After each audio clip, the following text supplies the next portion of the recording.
Hey, I'm Aaron Hunt. And I'm Robbie Ryder. And we're from Crossroads Music, and we're just going to talk a little bit about our songwriting process today. Yeah, we thought some folks have invested in us, and we thought we would just take time to turn it around and share some of the things that we've learned. But before we jump into that, I think it's really important for us to answer, why should we write new songs? Why is that important, Aaron?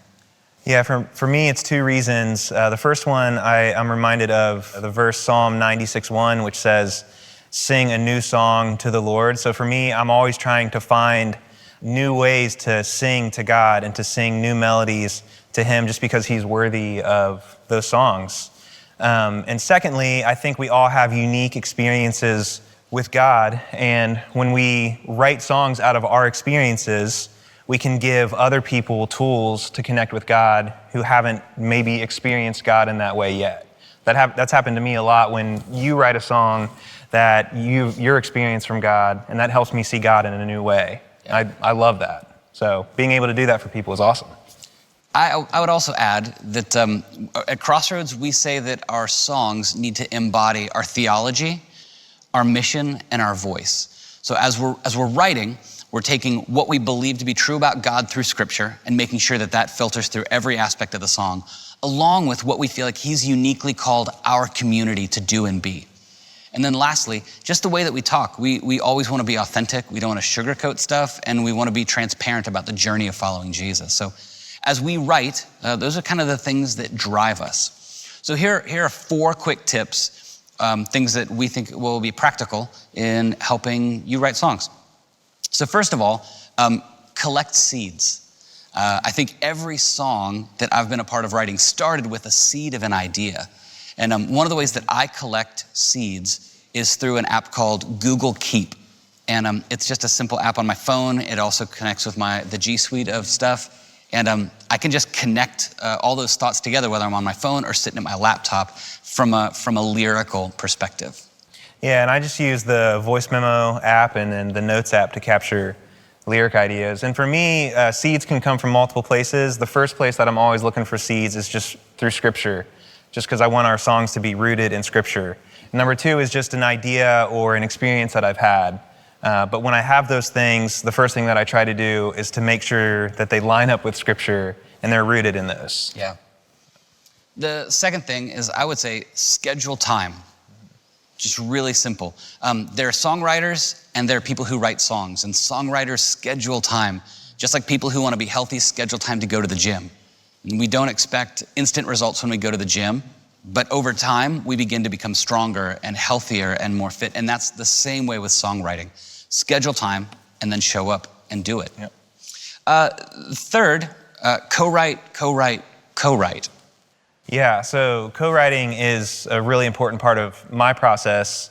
I think sometimes we can think that we have to be experts at every single aspect of songwriting to be a songwriter, and that's not necessarily true. For me, my strength in songwriting is melodies. So I really believe that God speaks to me in melodies, and then I want to return those things to Him when I hear them.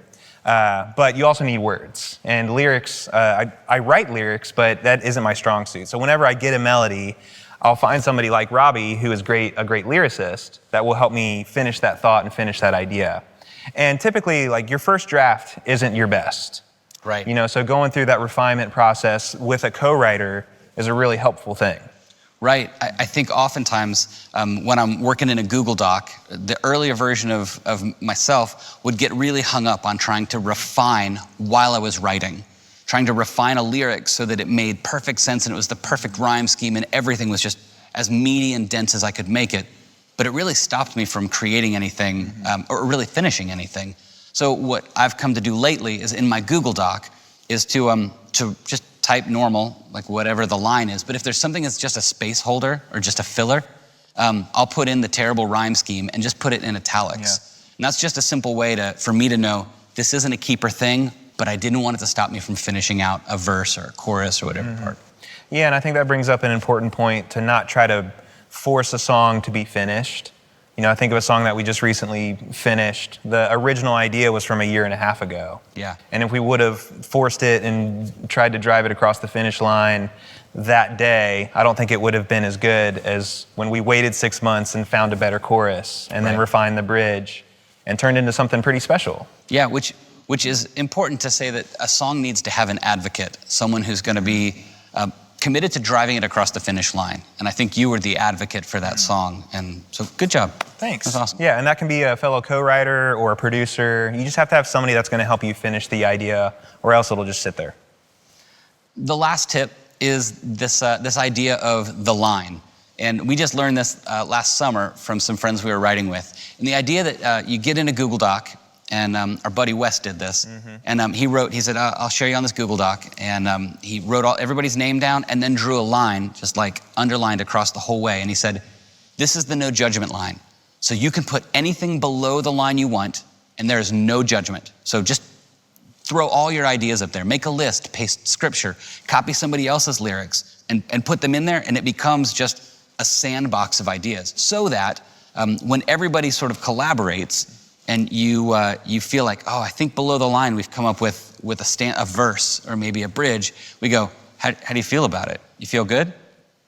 Yeah, great. Let's put it above the line. Let's put it above the line. So it goes from the no judgment zone to we feel really good about this. So those 4 tips are something that we've found really useful over the last season of writing songs, and hopefully there are things that you can use as you write songs in your church and for your community, songs that will help people connect with God in real transformational ways, and songs that please him, songs that make him smile as his church comes together and sings to him.